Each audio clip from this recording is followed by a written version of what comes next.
네, 그래서 여기까지가 사실 이론 부분이었고요.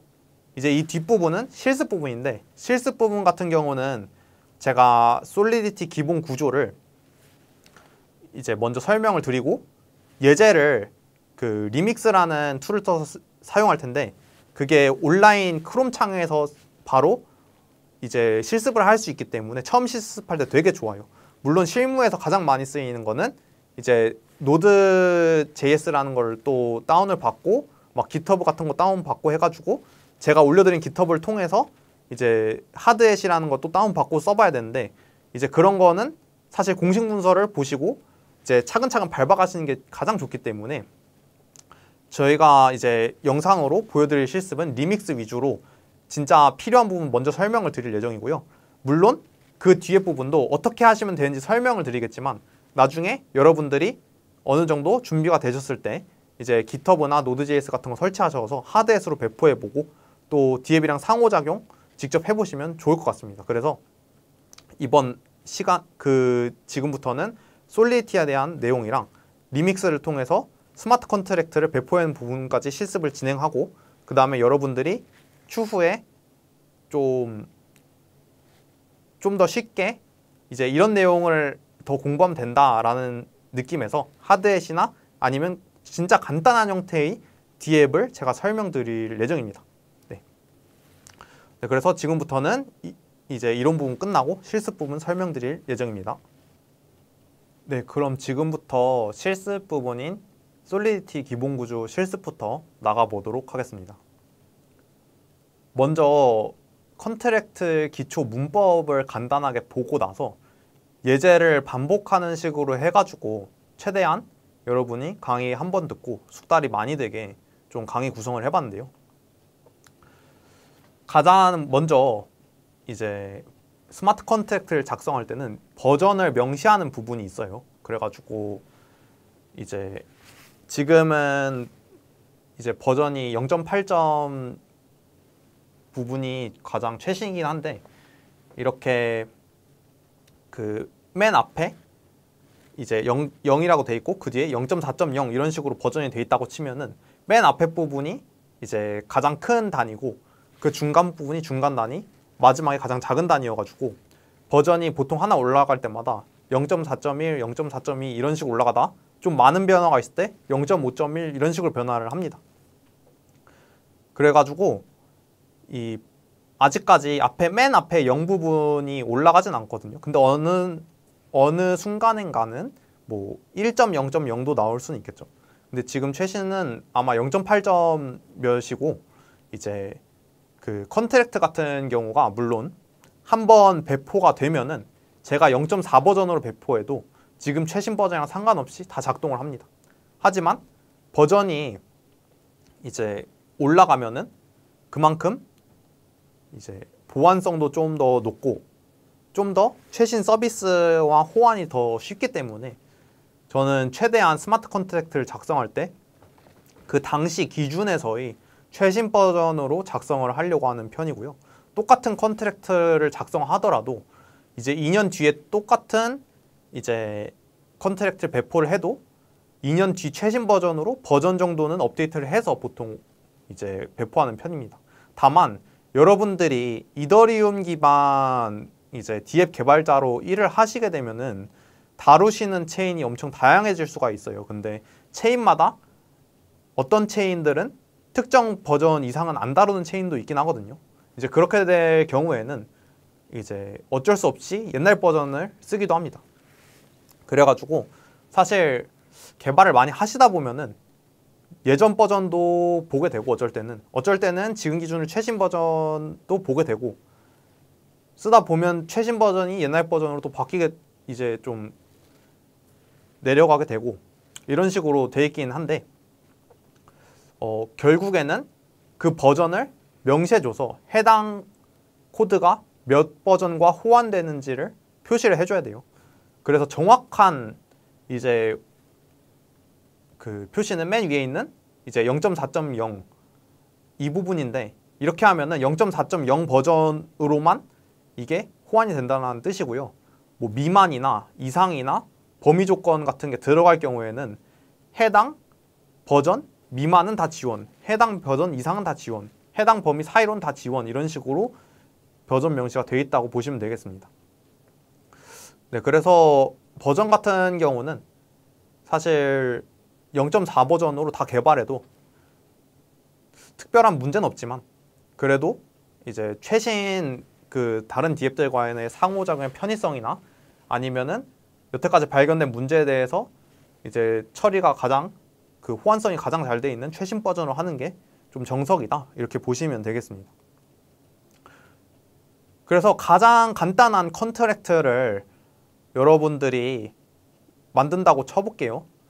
지금 뭐 비주얼 스튜디오가 있으신 분들은 비주얼 스튜디오를 키셔가지고 이걸 직접 입력을 해보셔도 되고요. 아니면 그냥 일단 눈으로 보고 이따가 이제 같이 보셔도 됩니다. 보시면은 맨 처음에 그 주석으로 SPDX 라이센스 이 부분은 해당 컨트랙트의 라이센스 표기 부분이고요. 보통 블록체인 같은 경우 스마트 컨트랙트는 라이센스를 오픈해 두는 경우가 되게 많아요. 물론 회사의 정책에 따라서 라이센스를 닫아 놓는 경우도 있는데, 사실 컨트랙트를 개발할 때 이제 아까 말씀드린 오픈제플린이라는 회사가 표준 컨트랙트를 되게 많이 이제 가지고 있기 때문에, 공개해 놨기 때문에 해당 컨트랙트를 그대로 상속받아서 개발한 경우가 거의 대부분이에요. 아까 말씀드린 다오도 그렇고 NFT도 그렇고 이제 웬만한 로직들은 거기에 다 있습니다. 아니면은 되게 유명한 서비스 같은 경우도 이제 컨트랙트 코드를 오픈해 놓은 경우가 많기 때문에, 공개되어 있는 코드는 이제 그걸 그대로 가져와서 보통 쓰시면 되고요. 공개를 시키고 쓰시면 되고, 그 다음에 버전 명시를 하시면 되는데, 지금 보시는 0.4.0 이상, 0.9.0 미만은 여태까지 나온, 그러니까 현재 기준으로 여태까지 나온 0.9.0 버전 미만은 0.4.0보다만 크면 다 지원한다, 이런 걸 의미하게 됩니다. 그래서 맨 위에 주석으로 라이센스 달아주시고, 그 다음에 프라그마 솔리디티 쓰시고 버전명 명시하고 난 다음에는 컨트랙트라고 하고 이그젬플이라고 만들고 그냥 배포만 해도 이그젬플이라는 컨트랙트가 이제 블록체인 상에 배포가 될 수가 있습니다. 근데 이제 이렇게 이그젬플로 하고 내용을 아무것도 넣지 않은 상태로 컨트랙트가 배포가 되면 아무런 역할을 하지 않는 컨트랙트만 나오게 되겠죠. 그러면은 지금부터 이 컨트랙트 내부에 어떤 로직을 넣을 수 있는지를 설명을 드리도록 하겠습니다. 보시면은 지금 심플 스토리지라는 컨트랙트를 만들었고, 안에 스토어드 데이터라는 자료형을 하나 만들어 두었습니다. 근데 이 스토어드 데이터를 보시면 앞에 uint라고 붙어 있죠. uint는 이제 숫자를 나타내는 자료형이고요. uint 256은 이제 그냥 uint가 uint 256이 생략된 의미인데, 이제 256만큼의 저장 공간을 가진 이제 숫자형이라고 보시면 되겠습니다. 그래서 일반적으로 그냥 uint 256이라고 쓰든지 uint라고 쓰든지 간에 숫자형이 정의되게 되고요. 이제 이렇게 되면은 스토어드 데이터라는 숫자가 표시되어 있는 스마트 컨트랙트가 나오게 되겠죠. 그래서 만약에 이 스토어드 데이터를 제가 어떤 함수를 실행시켜서 변화를 시켰어요. 그러면은 블록체인상 장부에서는 스토어드 데이터라는 게 어딘가에 기록이 돼 있을 거 아니에요. 근데 그 기록된 스토어드 데이터라는 거를 기존에 있는 데이터에서 딴 걸로 덮어 쓸 수가 있겠죠. 예를 들어서 스토어 데이터가 2인데 제가 이제 뭐 set store 데이터라는 함수를 만들어서 3로 바꿨어요. 그럼 원래 2로 기록되어 있던 게 3으로 장부가 바뀌어서 변수가 바뀌게 되잖아요. 블록체인상에 기록된 게. 그런 게 상태 변화라고 부릅니다. 그래서 uint stored 데이터 이런 식으로 하면 숫자 형태의 상태 변수가 나와 있는 거로 보시면 되겠고요. 이 숫자 변수가 변화할 때 이제 그 상태가 변화한다. 그래서 상태 변수가 변화했다라고 보시면 되겠고요. 이렇게 상태가 변화할 때 스마트 컨트랙트에서는 가스비를 소비한다고 보시면 되겠습니다. 네, 그래서 그 당연하게도 분산 네트워크 상에서 이제 특정 스토어드 데이터라는 변수가 다 같이 기록하고 있다. 이걸 업데이트를 시키는 거를 할 때는 그 많은 시간이 들 거 아니에요. 그 다음에 많은 연산까지는 아니겠지만 여러 명이 동시에 연산을 해야 되잖아요. 그래서 이제 이거를 그냥 업데이트 시켜줄 수는 없기 때문에 거기에 상응하는 만큼 가스비를 받고 업데이트를 시켜주는 식으로 이제 블록체인 상에 이제 통신이 이루어져 있다고 보시면 되겠고요. 그러다 보니까 이렇게 상태 변수를 뭐 유인트형, 스트링형 이렇게 다양하게 넣을 수는 있지만 그거를 자주 바꾸게 되면은 가스 비용이 그만큼 많이 지불되기 때문에 좋지가 않습니다. 그래서 아까 말씀드렸다시피 이제 스마트 컨트랙트에 포함되어 있는 이런 상태 변수는 최소한의 로직만 담아야 된다 이렇게 보시면 되고요. 그 다음 함수 설명을 드리겠습니다. 이 함수 같은 경우 먼저 visibility라고 해서 가시성을 설정을 해줘야 되거든요. 그래서 이 종류가 public, external, internal, private이 존재합니다. 만약에 어떠한 설정도 하지 않으면 이제 이것도 버전에 따라서 좀 다를 수 있는데 이제 대부분의 버전에서 인터널로 설정이 되고 아마 최신 버전에서는 함수 설정할 때 이런 걸 아예 설정을 안 하면 이제 컴파일을 오류가 좀 뜨기도 하더라고요. 그래서 이것도 뭐 버전에 따라서 좀 다를 수 있겠지만 아무튼 이거를 명시를 어떤 버전을 쓰시더라도 해주는 게 좋고요. 이제 아마 최신 버전에서는 이걸 강제해야 되는 걸로 알고 있습니다. 그래서 퍼블릭으로 이걸 쓰시게 되면은 컨트랙트 내부 외부에서 모두 사용할 수 있기 때문에 이걸 누구나 쓸 수 있게 만드는 함수라면 퍼블릭으로 쓰시면 되시고요. 내부적으로만 쓰고 싶다 하면은 이제 프라이빗이나 인터널을 쓰면 됩니다. 만약에 상속을 받아와서 쓰는 거는 오케이. 그러면 인터널 쓰시면 되고요. 상속도 안 된다. 이 컨트랙트 코드 내에서만 이제 이 함수가 실행돼야 된다 하면 프라이빗을 쓰면 됩니다.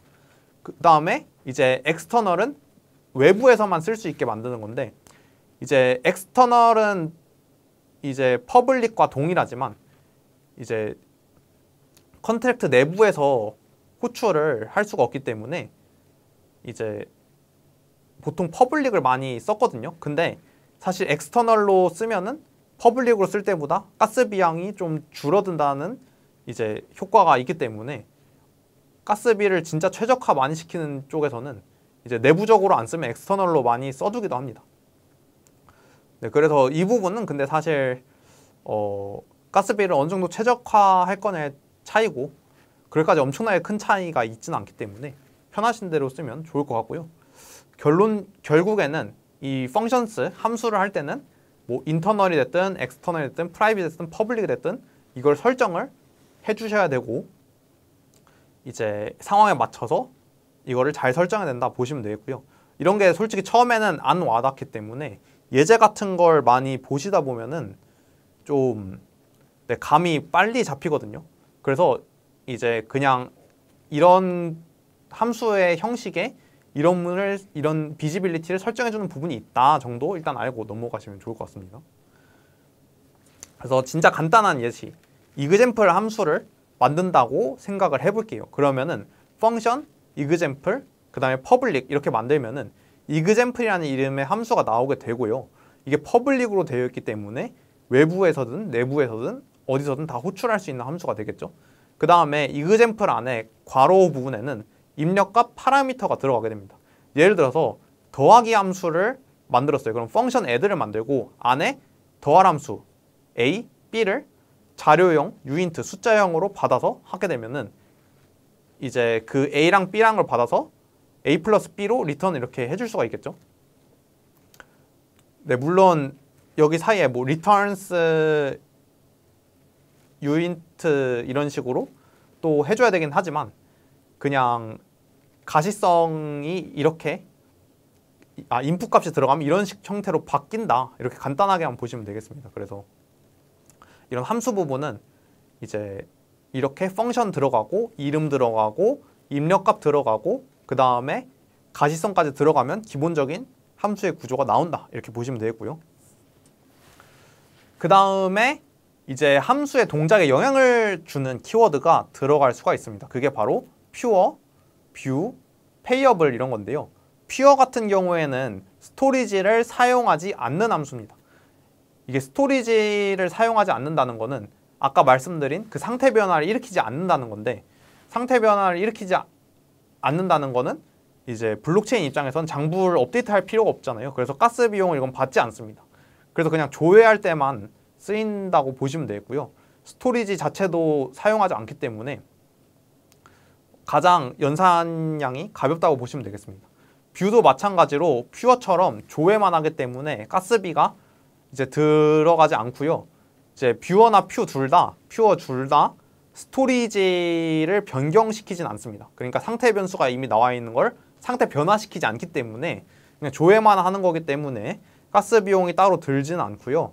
다만 뷰 같은 경우에는 저장되어 있는 변수를 가져와서 쓰기는 하기 때문에 이제 만약 함수를 만들었는데 내부적으로 퓨어나 뷰 함수를 또 호출을 해서 썼어요. 그러면은 이제 스토리지를 쓰면 퓨어로 정의를 하시면 가장 최적화가 된 거고, 스토리지를 안 쓸 경우에는 이제 뷰를 가져와서 쓰면은 이제 함수 이제 가스 비용도 더 적게 들게 되겠죠.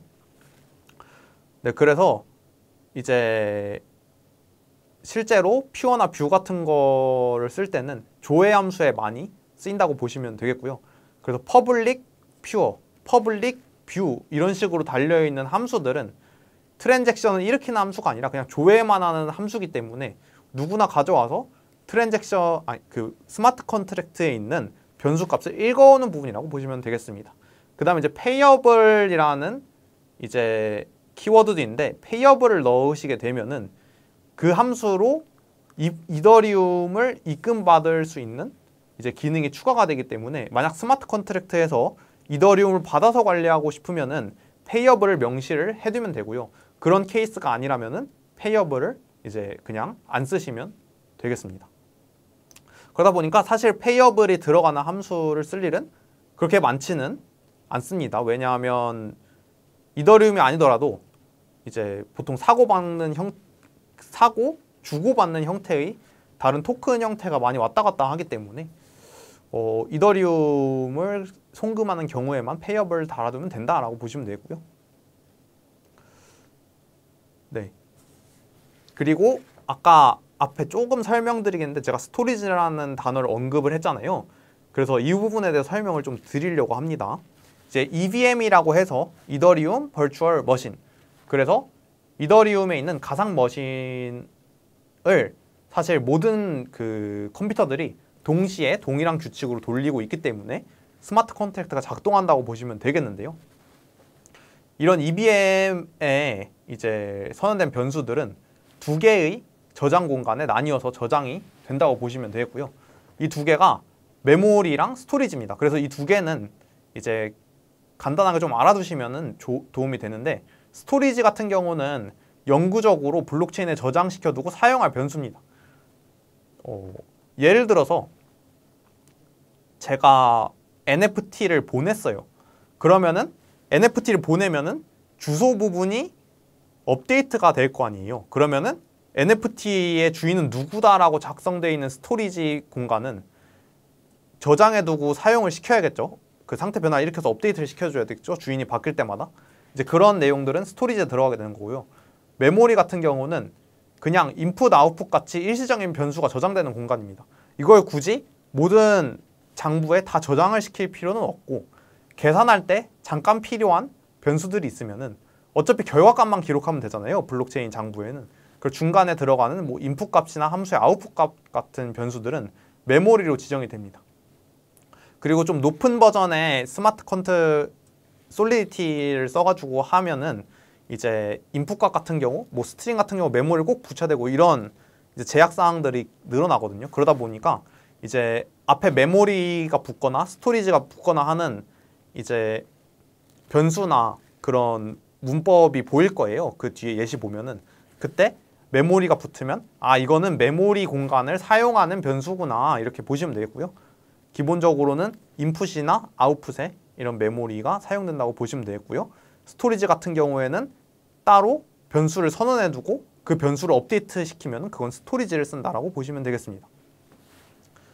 네. 그 다음에 메모리 부분인데요. 메모리에 저장된 데이터들은 한 번에 콜이 끝나면은 이제 아까 말씀드린 스토리지 메모리 부분이었는데 그 중에 메모리를 설명드리는 거예요. 메모리 같은 경우는 앞서 말씀드린 것처럼 이제 휘발성으로 지워지는 부분이고 이제 가스 비용도 훨씬 적게 든다. 그치만 메모리 같은 경우에는 이제 사용을 많이 하면 많이 될수록 거기에 이제 사용량에 누적해서 비례형으로 이제 더 많은 가스 비용이 청구가 되긴 해요. 그래서 이제 가스 비용 같은 경우에도 좀 메모리를 쓴다고 하더라도 필요한 부분만 쓰는 게 좋긴 하겠죠. 그래서 스토리지 변경하는 부분은 정말 최소화하시는 게 좋고, 메모리 하는 부분도 이제 메모리 그냥 뷰만 해오는 거더라도 읽어오는데 한계가 있을 수 있기 때문에 그런 거 뷰 함수를 좀 분리를 많이 해놓으면 그럴 때는 좀 좋을 때도 있다고 보시면 되겠습니다. 마지막으로 스택이라는 공간이 있는데 이제 EVM은 명령어를 스택 형태로 쌓아두기 때문에 이제 여기에는 그냥 명령어가 그 순서대로 쌓여있는 공간이다 이렇게 보시면 되겠고요. 네, 그래서 실제 컨트랙트 짜실 때 이 스토리지랑 메모리에 대한 좀 백그라운드 정도만 있으면은 충분하기 때문에 이렇게 그냥 알아두시면은 좋을 것 같습니다. 그래서 변수 같은 거를 선언하거나 할 때 이게 메모리에 사용되는 건지 스토리지에 사용되는 건지 정도 알아두시면은 이제 더 가스비가 최적화되고 이제 효율적인 스마트 컨트랙트를 짤 수가 있겠죠. 네, 그래서 함수 구성을 다시 설명을 드리면은 아까 이제 뭐 퍼블릭, 프라이빗, 인터넷, 익스터널 이 부분이나 퓨어, 뷰, 페이어블 이 부분을 설명드렸으니까 마지막으로 0.6 버전이 업데이트되면서 나온 벌추얼이랑 오버라이드까지만 숙지를 하시면은 이제 함수의 기본적인 이제 구조는 다 익히신 건데요. 벌추얼이랑 오버라이드 같은 경우에는 이제 사실 앞서 말씀드린 것처럼 오픈 제플린이라는 서비스의 코드가 되게 유명하고 거기서 사실 NFT 표준이나 뭐 ERC20 표준이나 이런 게 다 나왔기 때문에 그 다음에 앞서 말씀드린 탈리 같은 서비스 쓸 때도 이제 거버너, 오픈 제플린 거버너라고 해서 거기에 맞추면은 그런 가장 유명한 다오 서비스도 알아서 UI 거기서 제공해줘서 실제로 엄청 많이 쓰이고 있거든요. 그러다 보니까 오픈 제플린 코드를 상속받아서 쓰는 경우가 많습니다. 앞서 말씀드린 191 서명, 뭐 711 서명 이런 거 포함해서 다 오픈 제플린 코드를 약간 좀 보시면은 교과서처럼 다 잘 나와 있고 실제로 특정 서비스를 만들 때 오픈 제플린에 있는 거를 오버라이드를 많이 해서 쓰거든요. 그래서 이제 오버라이드도 되게 많이 쓰는 함수 그런 형태라고 보시면 되겠는데 이 오버라이딩을 하기 위해서는 벌추얼이라는 곳이 이제 써져 있어야 됩니다. 그래서 그 오픈 제플린에서 코드들도 만약에 벌추얼이 있어요. 그러면 똑같은 함수 이름이랑 똑같은 파라미터 받아서 이제 벌추얼 오버라이드 이렇게 쓰면은 벌추얼이라고 오픈 제플린에서 코드를 넣어두면 제가 그 코드를 상속받아서 오버라이드를 해서 그 내용을 바꿀 수가 있거든요. 그래서 뭐 특정 조건이 되면 NFT를 뭐 민팅해라. 특정 조건이 돼야지만 뭐 다오가 실행되어 있게 해라. 이런 식으로 사실 서비스를 만들다 보면은 커스터마이징을 좀 하게 되잖아요. 그런 경우에 이제 상속받아서 쓸 때 이런 걸 많이 쓰게 됩니다. 실제로. 그러다 보니까 제가 중복되는 부분을 빼서 함수를 만들었어요. 그럼 벌추얼을 다 알아두고 그 함수, 그 컨트랙트를 상속받아서 거기에 있는 함수를 오버라이딩해서 각각 용도에 맞게 쓰게 되면은 이제 훨씬 코드가 그 간결하고 중복이 제거되는 형태로 최적화돼서 나올 수 있겠죠. 이제 그런 식으로 많이 쓰인다고 보시면 되겠고요. 그래서 벌추얼이 함수에 달려 있으면 이거를 누군가가 상속받아서 오버라이드를 하면은 그 내용으로 이제 덮어쓰기를 할 수 있다 이렇게 이해하시면 될 것 같고요. 이제 반대로 오픈 제플린 같이 좀 유명한 코드를 상속받아서 쓸 때 벌추얼로 돼 있는 부분은 오버라이드를 저희가 써주기만 하면은 오버라이드 할 부분만 저희가 따로 로직에 맞게 넣어주면은 그걸 상속받아서 제가 원하는 로직대로 이렇게 함수를 짤 수 있다, 이렇게 보시면 되겠습니다. 그래서 이거 같은 경우에는 여러분 나중에 이제 그 오픈 제플린 위자드라고 있어요. 오픈 제플린 위자드라고 검색해 보시면 거기서 이제 NFT나 DAO 같은 거버너 컨트랙트를 알아서 버튼만 클릭하면 기본 틀을 짜주거든요. 그때 보시면은 다 벌추얼 오버라이드라고 돼서 몇 개 정의해 둔 게 있습니다. 그런 거는 이제 상속, 결국에는 오픈 제플린에서 짠 기본 코드를 가지고 상속받아서 그런 컨트랙트들을 짠 거기 때문에 오버라이드를 한 거라고 보시면 되고요. 실제로 그 오픈 제플린 위자드 써가지고 개발을 엄청 많이 하기 때문에 뭐 그때 쓰거나 아니면 191 서명, 뭐 712 서명 이런 게 들어갔을 때 오픈 제플린에서 만든 191 관련 모듈이나 이제 712 관련 컨트랙트 같은 걸 모듈로 받아가지고 많이 쓰기 때문에 그럴 때 좀 많이 쓸 거라서 좀 알아두시다가 나중에 그런 상황이 왔을 때 이제 좀 더 찾아보시고 쓰면 좋을 것 같습니다. 네, 그래서 이제 일반적인 함수의 구성에 대해 살펴봤고요.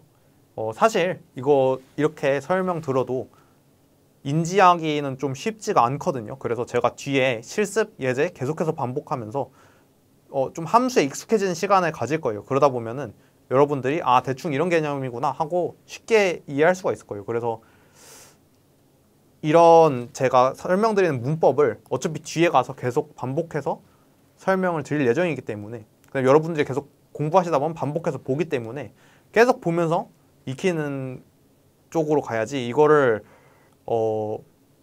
다 외우고 막 가겠다 이러면 사실 문법 같은 게 버전 올라가면 바뀔 수도 있고 이런 거거든요. 그래서 이제 큰 틀 정도만 이렇게 이해하시고 이제 코드를 짤 때마다 이제 참고하는 자료 같은 걸 계속 찾아보고 계속 업데이트를 해가면서 이제 익혀가시면 된다, 이렇게 보시면 되겠습니다. 그래서 그냥 한번 지금은 쓱 듣는 그런 형태로 들어주시면 될 것 같고요.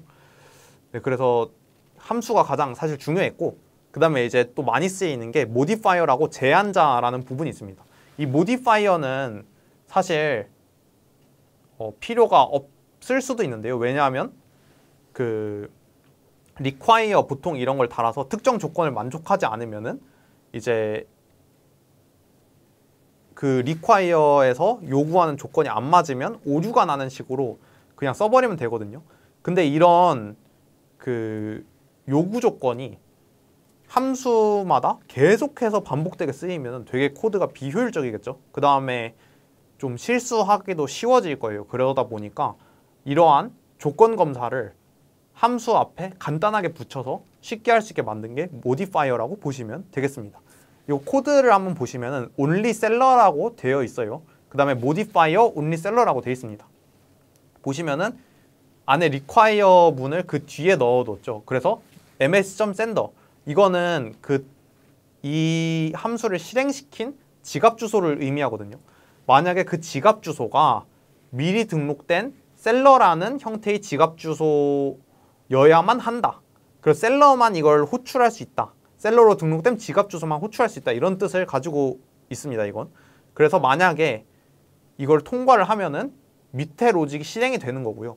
통과를 하지 않으면은 only seller can call this라는 이제 오류 문구 메시지가 나오게 됩니다. 그래서 이제 이런 모디파이어 같은 거를 보통 이제 특정 관리자 함수 같은 거를 할 때도 많이 쓰고요. 아니면은 이제 좀 보안성에 따라서 가끔 뭐 퍼즈라고 해서 컨트랙트 실행 전체를 관리자가 멈추는 뭐 이런 거 있거든요. 그래서 그런 역할별로 관리자를 둬가지고 그 관리자가 맞는지 체크하는 데 쓰거나 아니면 매번 들어가는 반복문이 계속 있을 시에는 그걸 체크하기 위해서 모디파이어를 많이 쓴다고 보시면 되겠습니다. 그래서 모디파이어 쓰실 때는 모디파이어라고 쓰시고 이름 쓰시고 안에 거를 조건 쓰시고 그 다음에 그 밑에 보시면은 언더바 짝대기 하나 긋고 세미콜론이 달려 있는데 이 언더바가 이제 있어야지 그 뒤에 로직이 이렇게 쭉 실행된다는 의미이기 때문에 이제 이 언더바까지 포함해서 넣어주시면 되고요. 이거는 이제 뭐 셀러라는 애가 아니면은 이 abort라는 함수를 실행할 수 없게 만든 그런 함수고 이 함수에서 올리셀러를 뷰 뒤에 씀으로써 이제 올리셀러만 이제 호출할 수 있게 만들었다고 보시면 되겠어요. 네. 그래서 사실 이런 그 뷰가 아니라 보통은 그냥 퍼블릭 올리셀러 이렇게 해서 트랜잭션 실행시킬 때 특정 관리자만 실행시킬 수 있게 쓰이고요.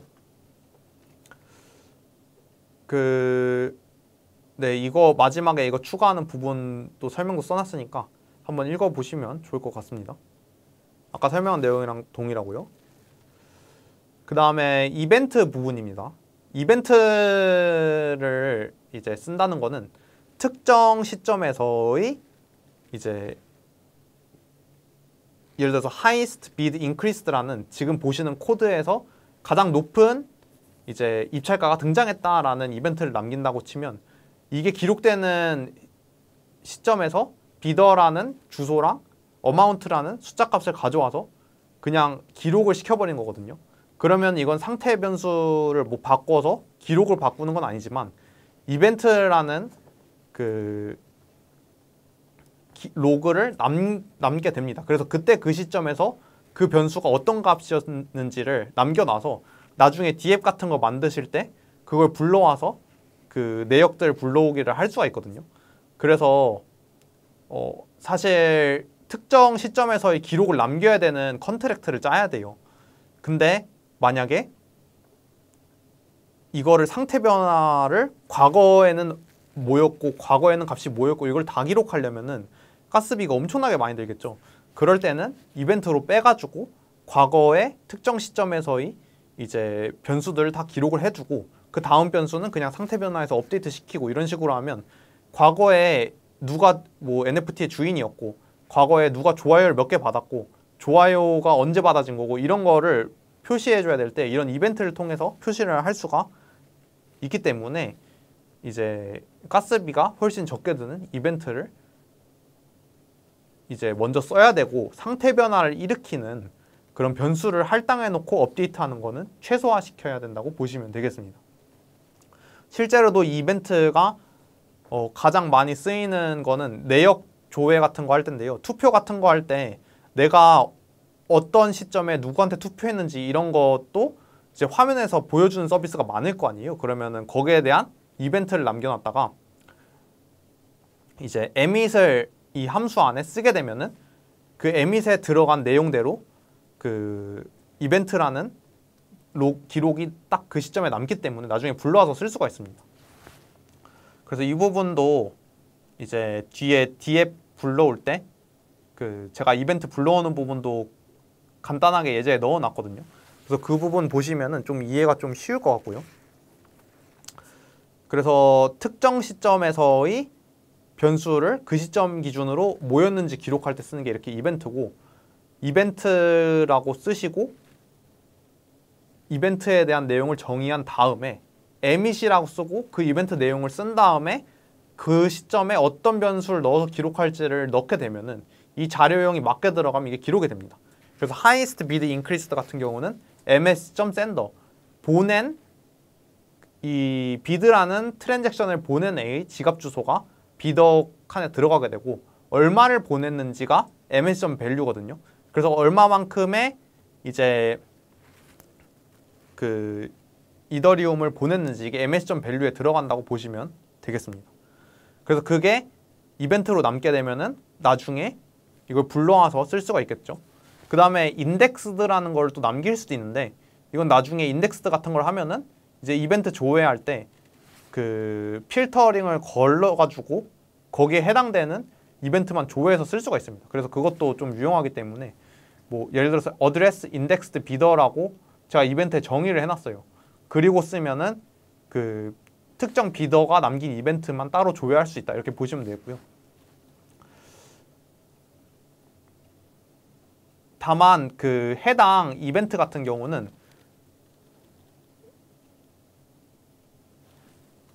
그 블록체인상 현재 기준으로는 기록이 안 남아 있고 과거 블록에 대한 기록까지 다 남아 있어야 되기 때문에 그 실시간으로 이벤트를 캐치해서 보여주는 부분은 웬만한 엔드포인트에서 다 가져와서 보여줘요. 근데 진짜 옛날 시점의 이벤트로부터 싹 불러오는 경우는 이제 무료로 공개되는 API에서는 거의 잘 공개가 안 되고요.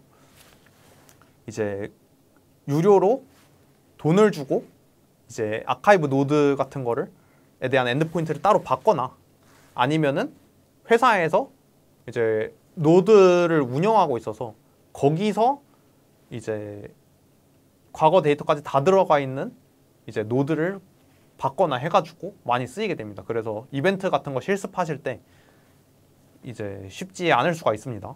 왜냐하면 이제 무료로 공개되어 있는 엔드포인트 같은 경우는 과거 블록에 대한 정보는 없는 경우가 많거든요. 이게 사실 과거 블록에 대한 모든 정보를 다 들고 있으려면은 돈이 꽤나 많이 들기 때문에 무료로 제공하는 네트워크가 많지 않아가지고 제가 예제 만들 때도 그래서 실시간으로 이벤트를 구독해서 가져오는 걸 썼지만 예를 들어서 이제 좀 실제 서비스가 되고 회사에 아카이브 노드 같은 걸 운영을 해서 기록을 다 갖고 있는 블록체인 노드가 있다.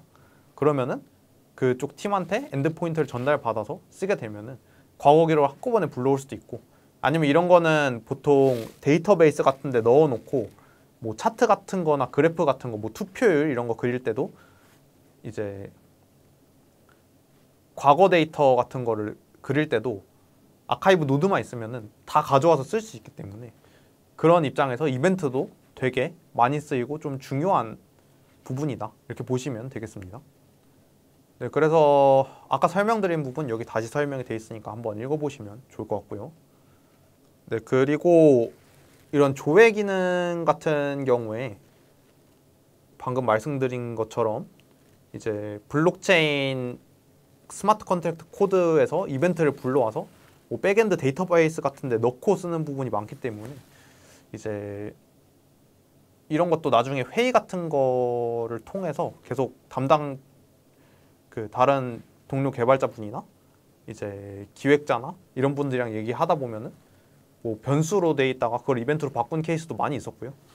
아니면은 이제 이벤트에 넣은 다음에 그걸 데이터베이스에서 계속해서 이제 업데이트를 해두고 그 데이터베이스에서 응답을 줘가지고 뭐 좀 더 빨리 이렇게 처리한다든지 이런 식으로 이제 사용된 경우가 많았기 때문에 그런 회의 같은 거 통해서 이제 컨트랙트 같은 거 계속 수정하다 보면은 이벤트가 없다가도 막 생기기도 합니다. 그래서 만약 이게 좀 이벤트가 필요할 것 같다 싶으면은 넣으면 좋습니다.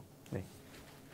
어차피 스마트 컨트랙트가 업그레이더블 형태로 배포가 안 된다고 치면은 이런 이벤트 같은 것도 한번 배포할 때 웬만하면 다 넣으면 좋기 때문에 만약 이게 나중에 과거 데이터가 필요할 것 같다 하면은 이벤트를 저는 보통 답니다. 네. 자, 그 다음에 또 진짜 많이 쓰는 게 구조체가 있습니다. 구조체 같은 경우에는 하나의 구조체 안에 여러 개의 변수를 담기 위해 사용되고요. 구조체를 이용하면 하나의 객체를 만들 수 있고 그 안에 이제 특성 같은 걸 부여해서 다양한 개념을 구현할 수 있는데 예를 들어서 투표 예제를 이따가 볼 건데 보시면은 보터라는 구조체가 있어요. 그런데 이 보터는 투표자에 대한 객체거든요. 그럼 struct 보터 이러면 보터라는 이름의 구조체가 생기게 되는데 그 안에는 weight, voted, delegate, vote 해가지고 얼마만큼의 가중치로 이제 투표를 했는지 안 했는지 그 다음에 만약에 투표를 이제 했으면은 이제 투표에 권한을 위임했으면 누구한테 위임을 뭐 했는지나 뭐 몇 번 후보한테 이제 투표를 했는지 몇 표를 했는지 이런 내용을 담을 수가 있겠죠. 예를 들어서 뭐 SNS라고 치고 게시물을 스트럭트로 만들면 스트럭트 한 다음에 이제 게시물이라는 이름의 스트럭트를 만들어서 그 안에 뭐 좋아요 몇 개, 뭐 댓글 몇 개 이렇게 구조체를 만들어 두면은 나중에 이제 좋아요 올라갈 때 그 게시물 구조체를 찾아서 그 게시물에 있는 좋아요에 있는 변수에다가 플러스 하나를 해주고 이런 식으로 구현을 하면 될 겁니다. 그러다 보니까 이렇게 특정한 그런 기획 같은 게 나왔을 때 뭔가 객체화를 시키고 싶다면은 스트럭트를 사용하면 된다 보시면 되겠습니다.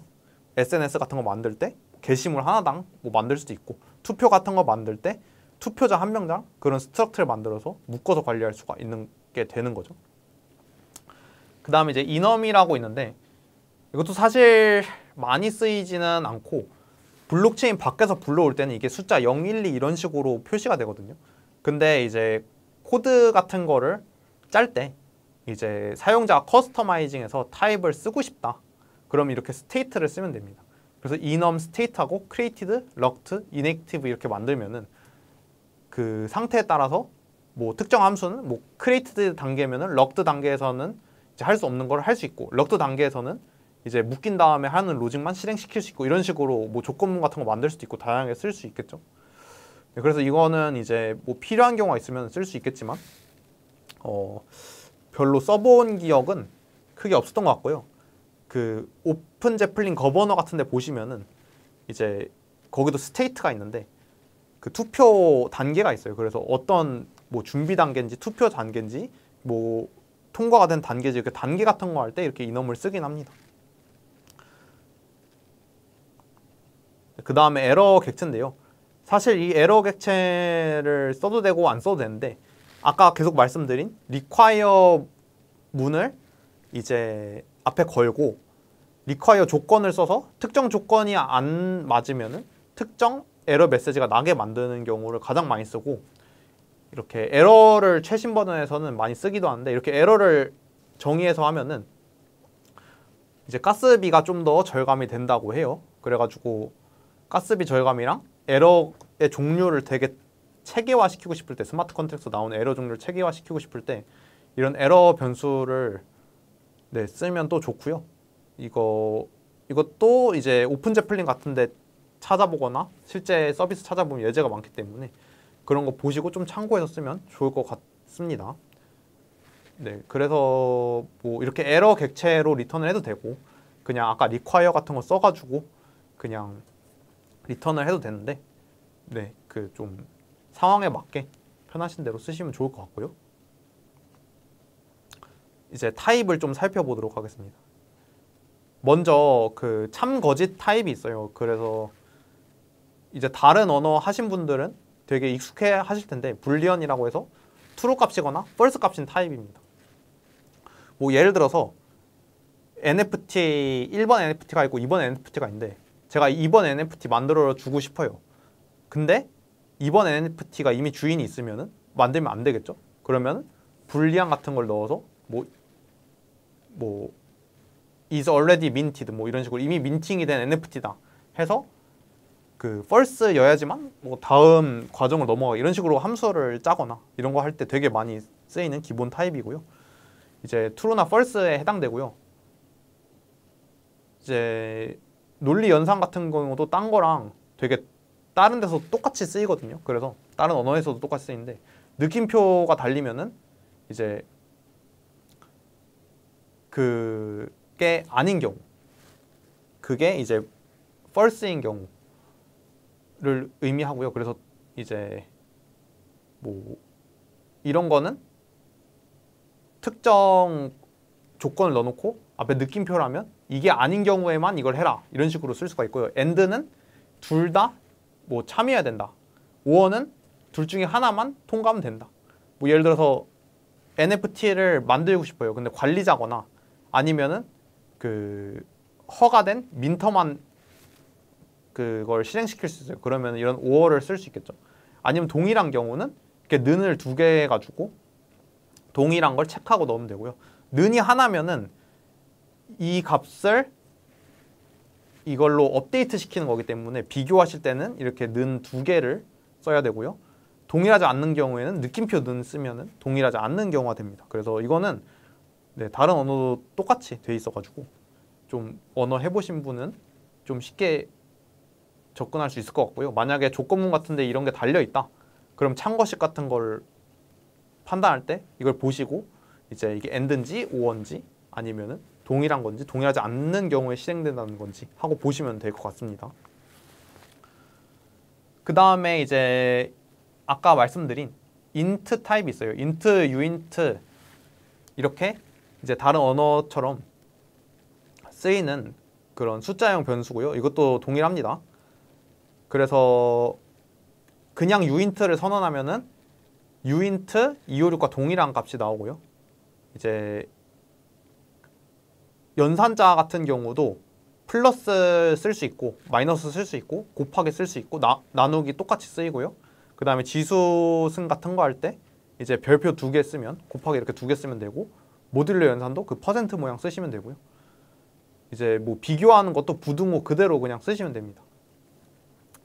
네, 그래서 이런 숫자형 연산도 사실 딱히 추가적인 공부 없이 그냥 기존에 이제 쓰시던 수식 그대로 쓰면 되고요. 네, 스마트 컨트랙트 안에서는 이제 그 숫자형이 보통 뭐 숫자형의 자료형을 많이 아끼려고 하면 유인트 8 같은 걸 쓰는 경우가 있는데 뭐 특별한 이유가 없으면 유인트 256을 많이 씁니다. 되게 한정되어 있는 작은 숫자만 들어간다 하면은 유인트 8을 쓰지만 아니면은 유인트 256 기본적으로 많이 쓰고요.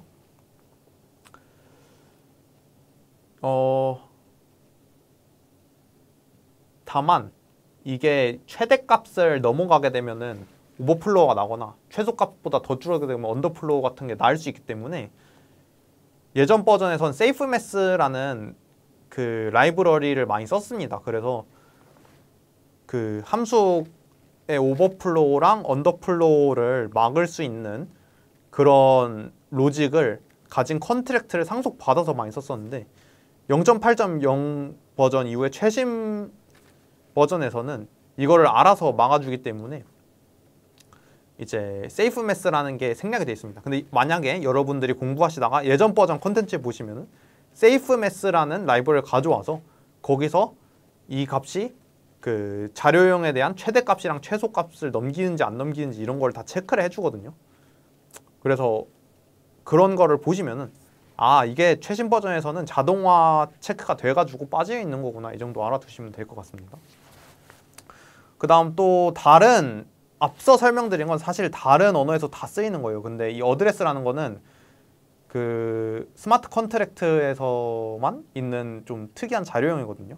이게 스마트 컨트랙트에서는 결국 지갑 주소라는 특이한 개념을 다뤄야 되잖아요. 그러다 보니까 어드레스라는 자료형이 따로 있습니다. 그래서 어드레스 같은 경우는 개인 그 프라이빗 키랑 매칭되는 퍼블릭 키가 있는 EOA 그거랑 스마트 컨트랙트가 배포가 되면 컨트랙트 주소가 다 있거든요. 그래서 뭐 이그젠플 컨트랙트만 배포해도 이그젠플 컨트랙트의 컨트랙트 주소가 따로 있어요. 그래서 그 주소 둘 다 어드레스 타입으로 계산을 하시면 되고요.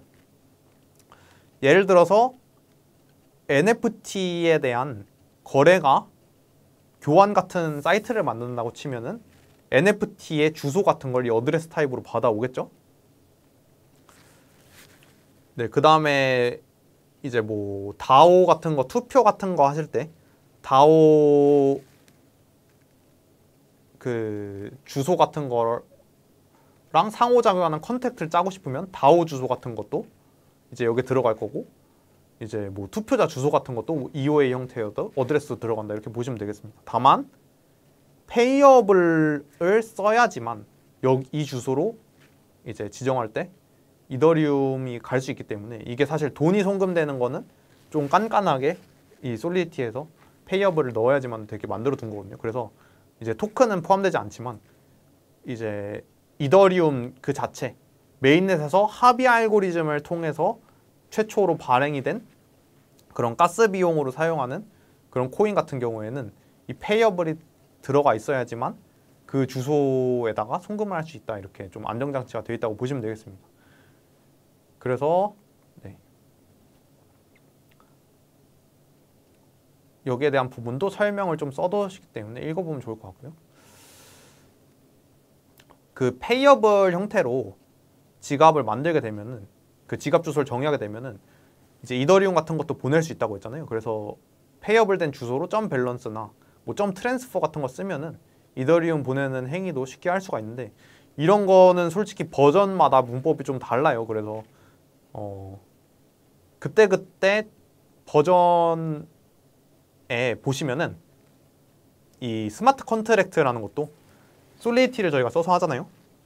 그럼 솔리디티 독스라고 치면 솔리디티 공식 문서가 나옵니다. 그래서 쓰신 최신 버전이 됐든 9번이 됐든 해당 버전의 솔리디티 공식 문서 예제를 보시고 거기에 맞춰서 하시는 게 가장 좋습니다.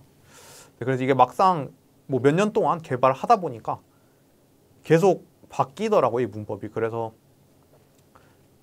사실 저도 그냥 한국어 자료가 요즘엔 좀 많아지긴 했는데 워낙 없다 보니까 그냥 솔리드 독스 들어가서 해당 버전에서 이제 어떻게 문법이 적용되는지 보고 버전에 맞춰서 개발을 하고 있고요. 네, 네 이렇게 돼 있는 버전도 있다, 이 정도로만 알아두시면 될 것 같고요.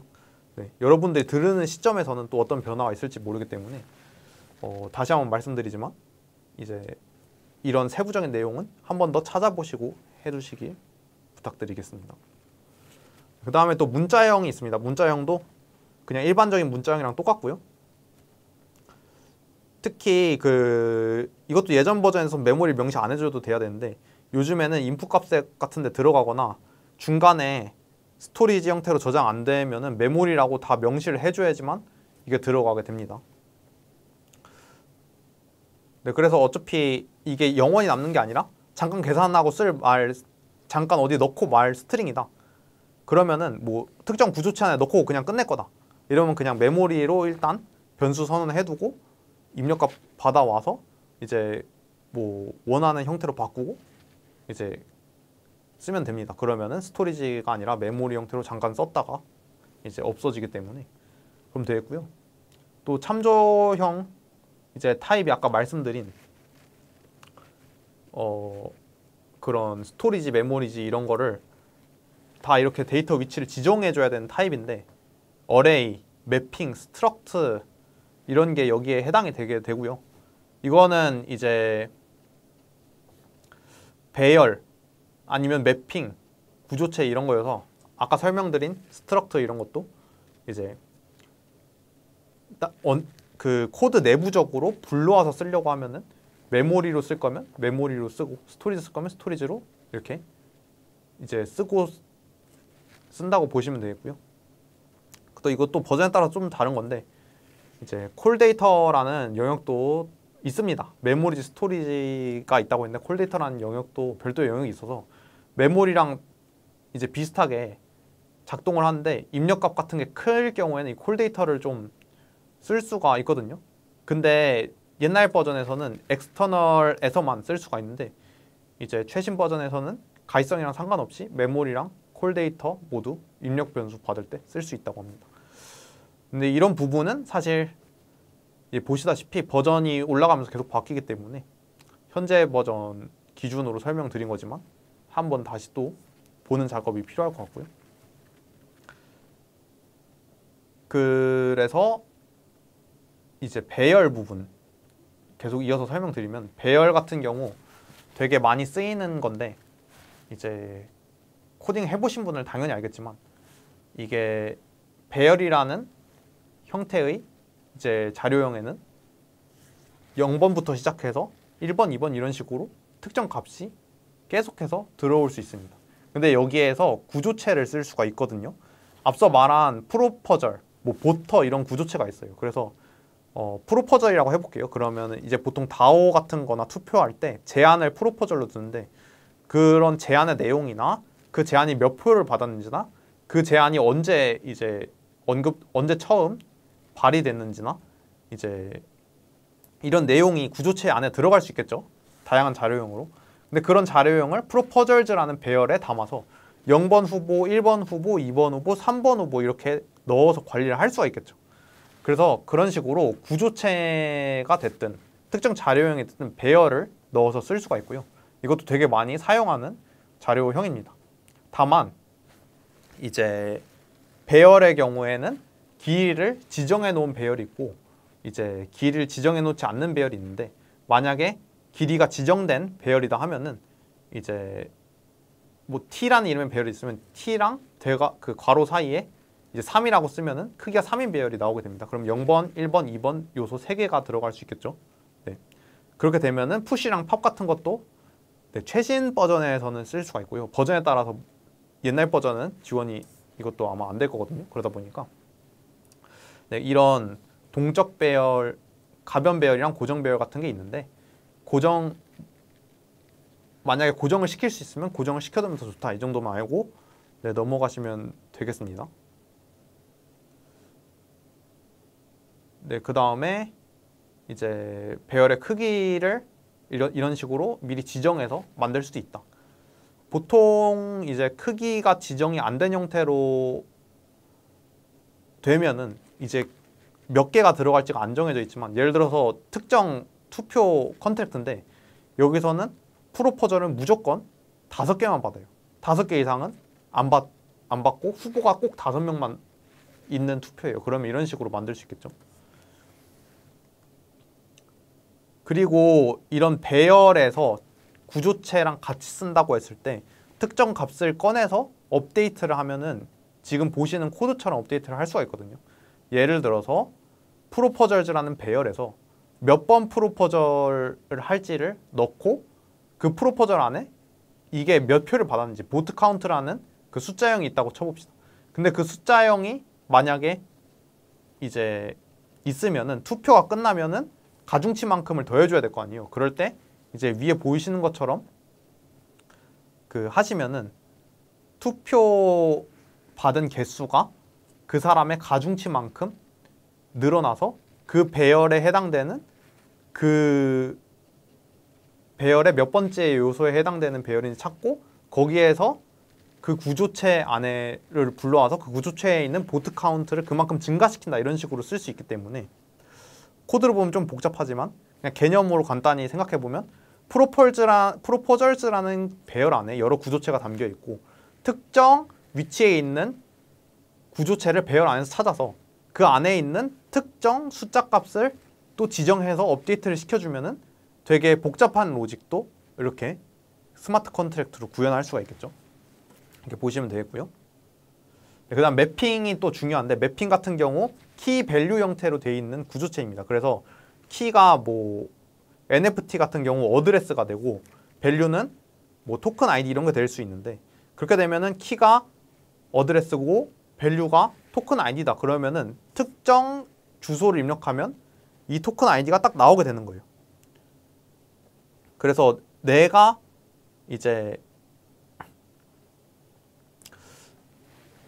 뭐가 됐든 키 값을 내 지갑 주소를 입력하면 특정 값이 딱 나오게 만들면은 이제 그게 매핑이라고 보시면 되겠고요.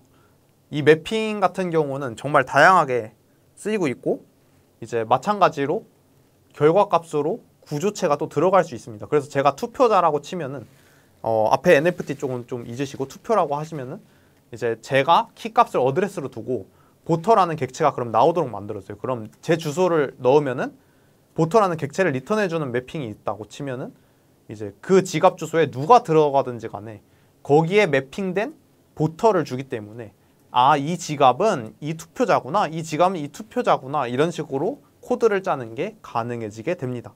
다만 이 키 값은 어디에 저장이 따로 돼 있지는 않거든요. 그러다 보니까 매핑을 써가지고 주소를 넣어서 보터라는 그 구조체가 나오게 만들었어요. 그렇다고 해도 여태까지 투표한 지갑 주소 다 불러와, 키값 다 불러와, 이거는 키값은 저장이 안 되기 때문에 이런 게 저장이 컨택트에서 따로 관리를 안 해주면 안 됩니다. 만약 그게 꼭 컨택트에서 불러와서 쓰여져야 된다 하면은 따로 키에 대한 어레이 같은 걸 만들거나 이제 뭐 그런 장치가 필요하겠죠. 네, 그래서 보통 이런 거 짤 때 저는 인덱스 같은 거 두고요. 이제 인덱스를 특정 함수를 다 통과해서 할 때마다 일씩 증가시켜서 이제 고유의 인덱스 같은 걸로 둬가지고 일씩 증가하게 만듭니다.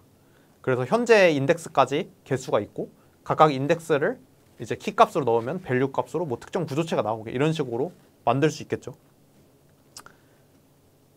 네, 그래서 이런 매핑 같은 경우도 좀 알아두시는 게 좋을 것 같고요.